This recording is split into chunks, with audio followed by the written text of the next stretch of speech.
Hi guys, I'm Chris from the Tabletop Wargamers.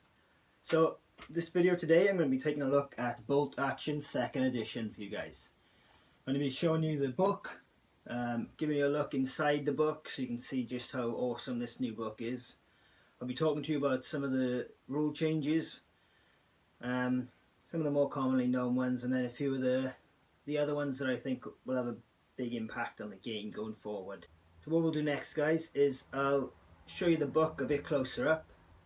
I'll give you a quick comparison with the old rule book side by side as well, just so you can see, you know, some of the differences about it as well, and we'll go from there. Okay guys, so here we have the cover art for the new book. What I'll do quickly is show you a comparison to the old book. You see they're the same size. I think the 2nd edition is slightly thicker than the first. I'll show you the back cover art comparison as well. So you can see it's the same standard of beautiful illustrations on the books. Like I say, the quality of these books is outstanding, as you know from, you know, if you've got the books at home, I'm sure, and you know what to expect from Warlord and Osprey. The quality of their books is fantastic, and this one really steps it up in terms of the layout and the presentation from the last one. I say, you know, you got table of contents there, you know, there's loads of pictures and miniatures in the book now, which is just beautiful. Loads of stuff for like inspiration. They got the timeline now at the start of the book instead of at the end, which I think is great. It's getting people into the whole theme of the game and stuff quickly. Then you got basic supplies telling you about like tape measures, dice, order dice, something for pin markers, and templates now. Then it's a little bit about explaining the turn sequence. Then we go into orders and movement and shooting. Now as you can see on the sides of the page now, you've got these lovely little borders with the sections that you're in written on them, so you can tell nice and quickly where you are. So this makes it a bit easier to navigate the book. And also I think the layout in this book is superior to the previous version. I found reading through that all the rules you need are now very much in the sections where you need them. So I think they've improved on the layout a lot, you know, drastically. There's beautiful examples now. There's a lot more picture examples in the book as well. You know, I think in the old one, for this example, you only get those 2, and now you get the 4.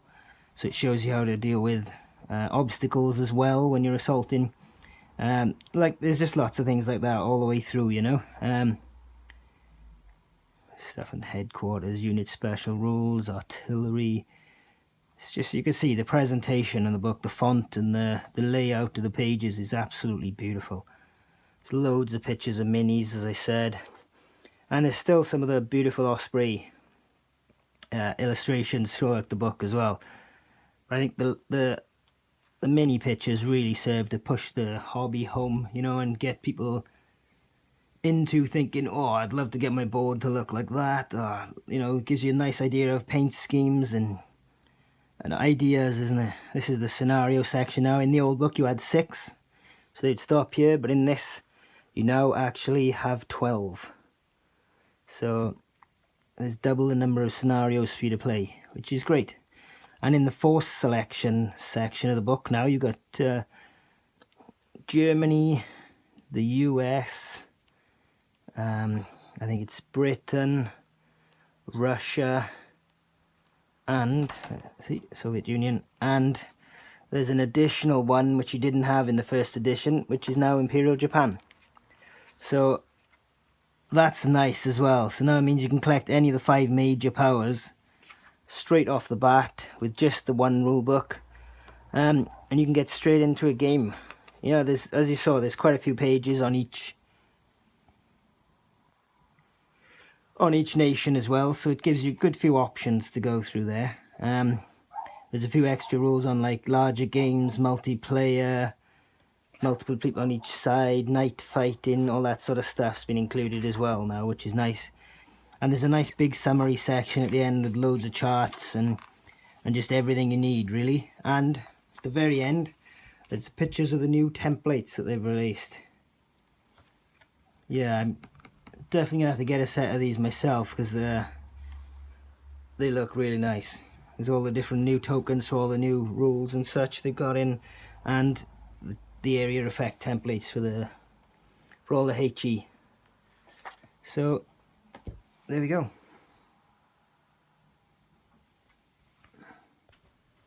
So guys, I've also got the miniature that comes with the new rulebook if you purchase it from Warlord themselves to show you, and I've painted it up, and I'll take you in now for a close-up look at the mini.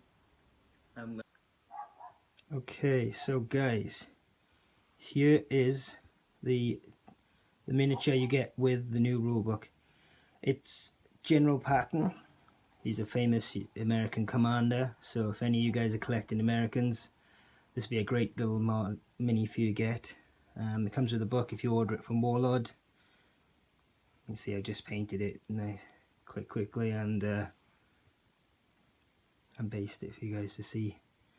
So he's got 3 stars on his helmet, a little patch on his arm. He's holding a pair of binoculars and a baton, and he's got a pistol on his hip there.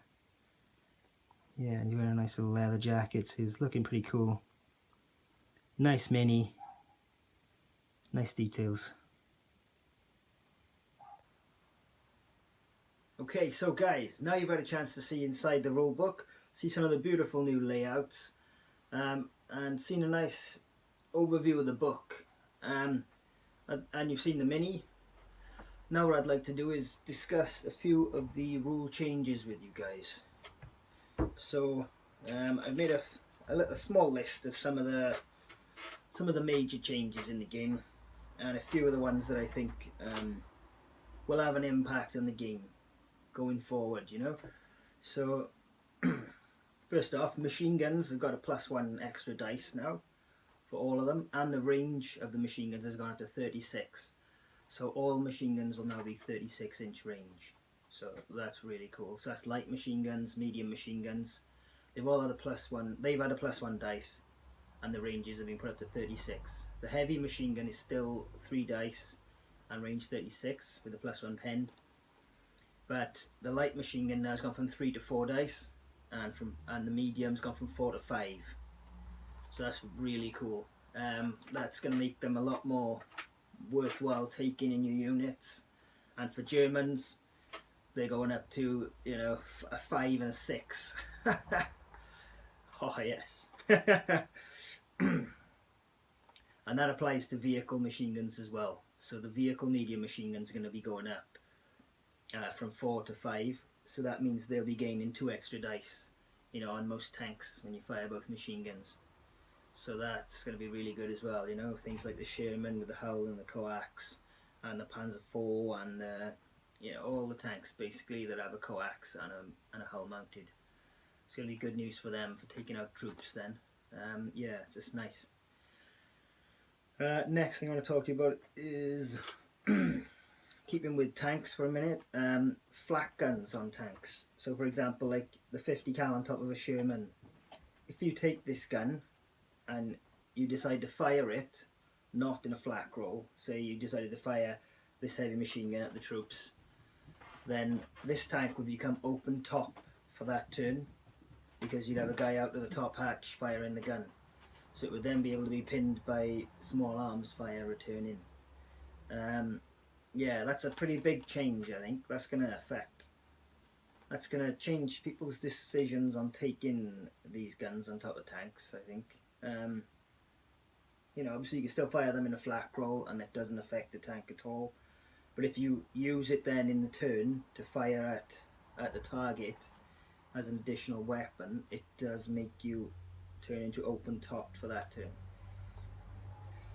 Something to think about there, guys, when you're thinking whether it's worth it or not now, I suppose, taking that extra machine gun. I don't know, I suppose it gives you 3 machine guns. You'll have 5, 10, 13 shots, 3 of them with a +1 pen, against an infantry, you could well wipe out the squad, but then is it worth making your tank open top?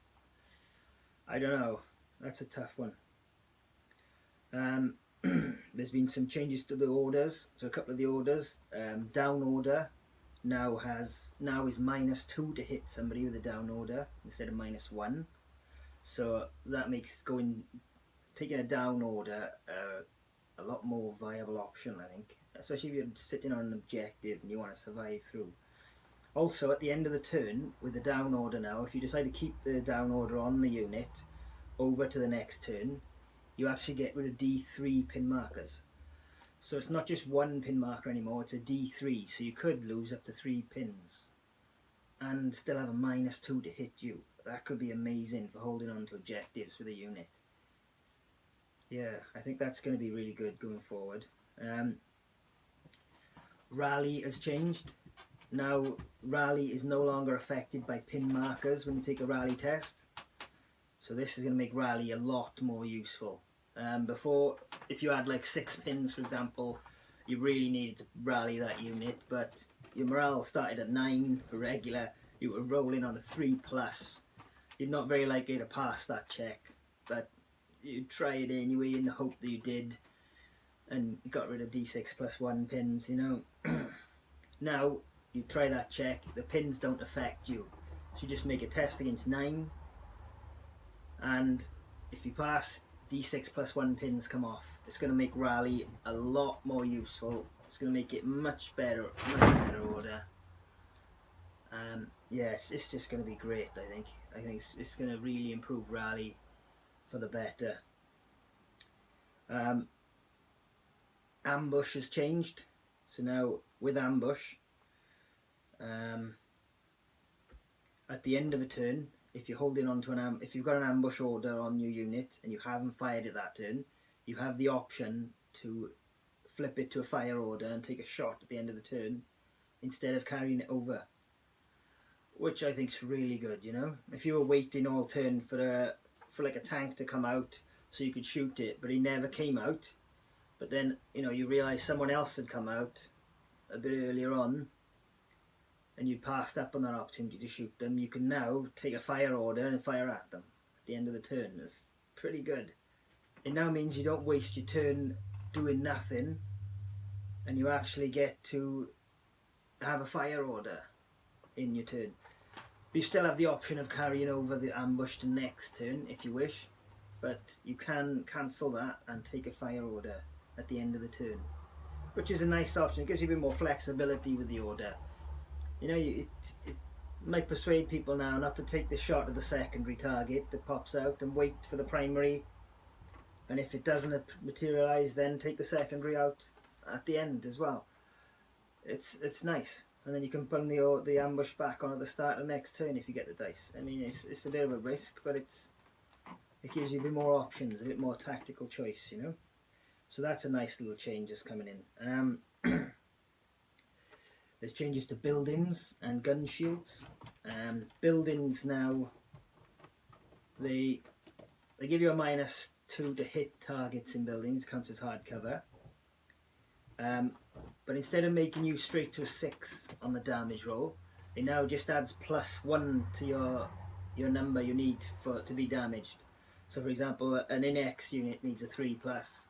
In a building they need 4+.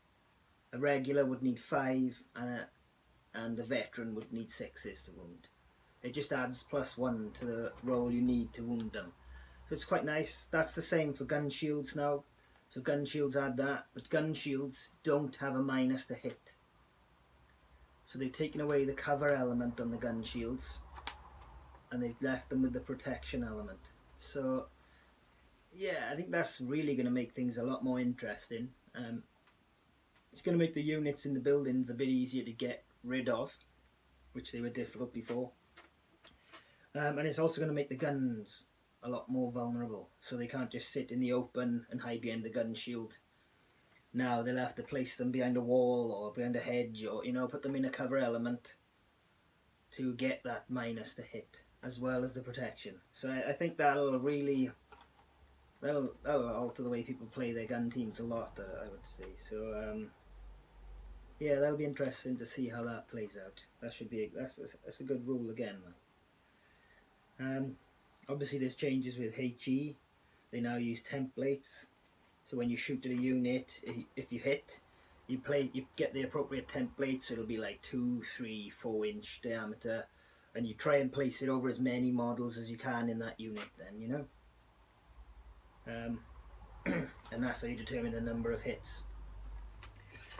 Also, when you shoot an artillery piece, like a howitzer at a building, to shoot at the people inside, you now only have to have line of sight to a wall of the building, to a side, and to the floor that they're on, and it's no minus to hit.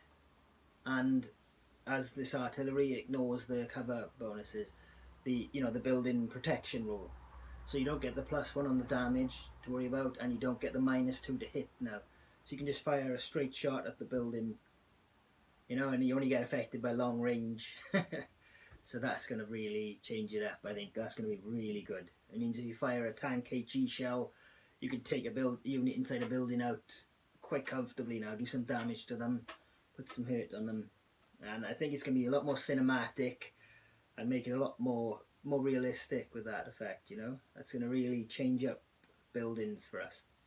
I think we're going to see a few more artillery pieces coming in, a few more light howitzer tanks and stuff coming in to take advantage of this. Yeah, I think it'll be good. Recce is altered, so now you can't recce if you've used your order already that turn. So say you'd done an advance and you'd shot at someone, if they fire back now, you can't recce move away because you've done your order that turn. So it's going to make recce a lot less offensive, and I think it'll make it more defensive. So yeah, I think you'll see people holding their recce units until later in the turn, until they decided the threats have passed and they want to attack, or keep it there just in case somebody fires at you and you need to move. So to kind of save it towards the end of the turn, I guess now. Yeah, it's going to change the way recce's used. They're definitely a lot more cautious.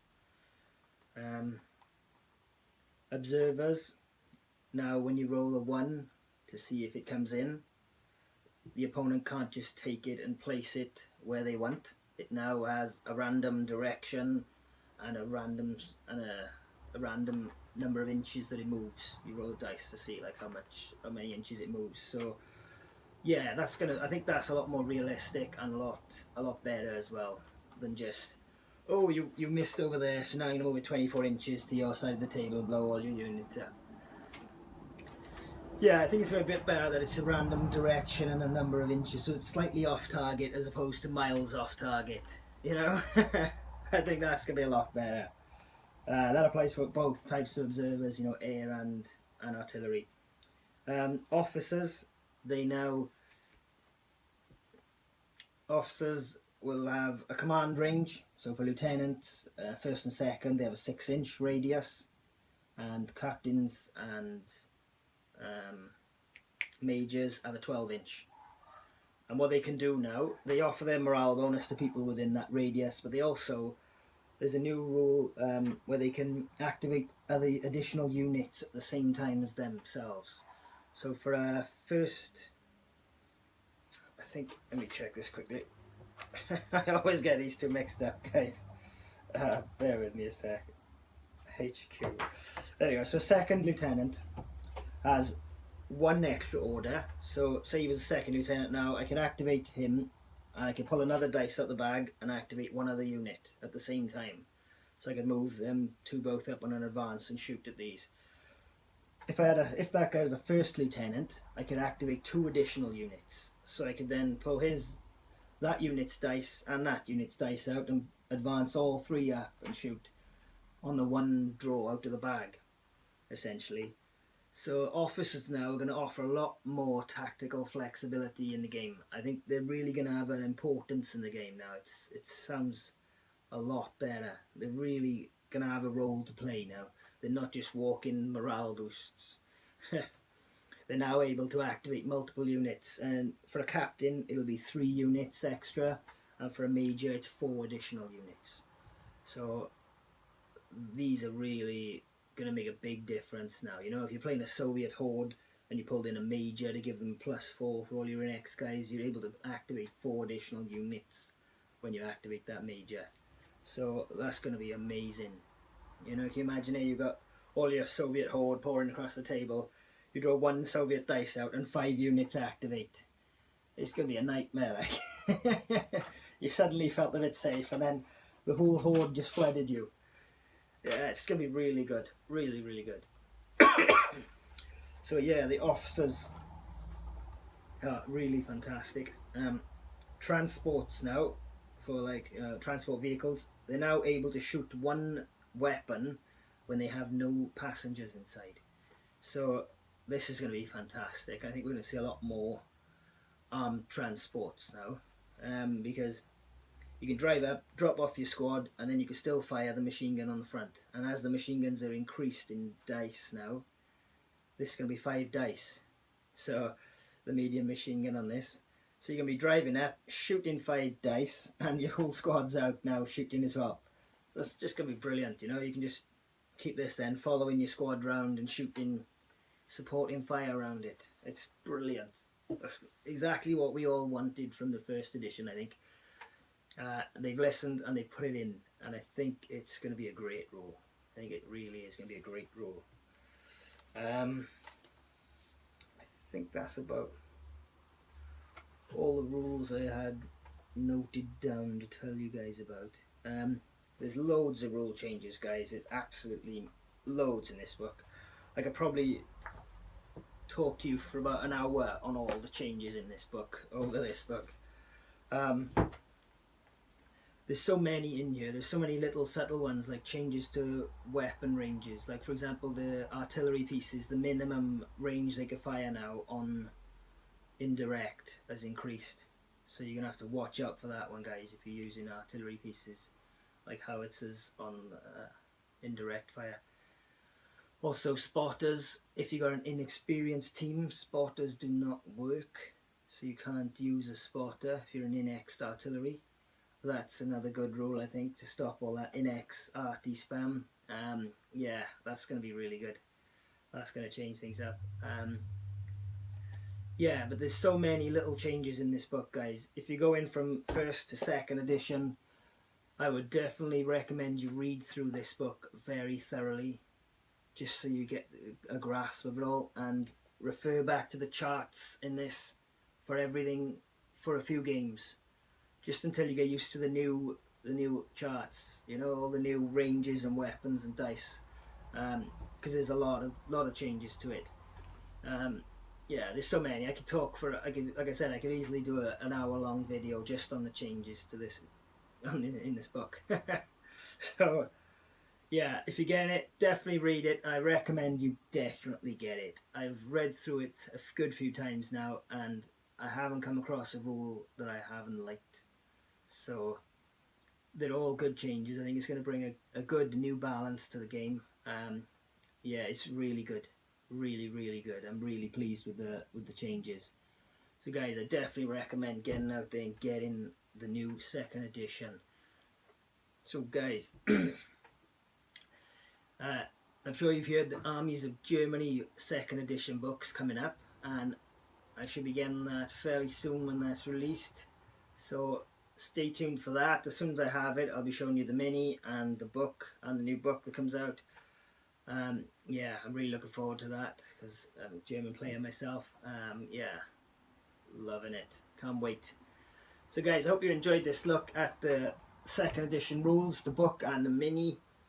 Don't forget to like and subscribe to my channel. Share this video to all your friends. Tell everyone you know about it. Get the word out there. Stay tuned to my channel for more of the upcoming videos I got coming up for you. I got a load planned. Now the 2nd edition's out, I'm going to be smashing videos out for this. So stay tuned, guys. Thanks for watching. Keep gaming, guys.